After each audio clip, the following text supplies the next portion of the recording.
আসসালামু আলাইকুম সবাইকে। আজ আমি আবারও ছাদ বাগানে একটি ছোট্ট ভিডিও নিয়ে হাজির হয়ে গেলাম। আপনারা দেখতেই পাচ্ছেন এগুলো ছোট্ট ছোট্ট লঙ্কা চারা, যেটি আমার মায়ের লাগানো, এবং এই চারাগুলো ঘরেই তৈরি করেছেন মা।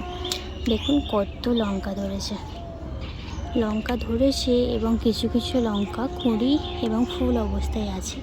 না আপনাদের ঘরে একটু ঘুরিয়ে দেখায়, দেখেন লঙ্কার আপনারা সাইজটা দেখে বুঝতেই পারছেন। আর এই লঙ্কাগুলো সাধারণত প্রচণ্ড ঝাল হয়ে থাকে, যেটি শুকনো লঙ্কার দানা থেকে তৈরি করা। দেখেন এই যে,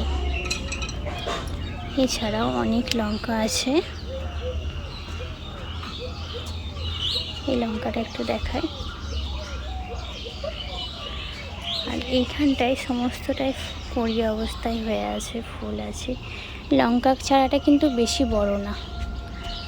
দেখেন কিছু কিছু লঙ্কা এরকম অবস্থায় আছে, আর কিছু কিছু লঙ্কা। আমার এই ছোট্ট ভিডিওটি আপনাদের কেমন লাগলো অবশ্যই জানাবেন। আর এরকম গাছ সংক্রান্ত যে কোনো কিছু জানার জন্য আমাদের কমেন্টে অবশ্যই জানাবেন। আজকে তাহলে এখানেই বিদায় নিচ্ছি। আল্লাহ হাফেজ।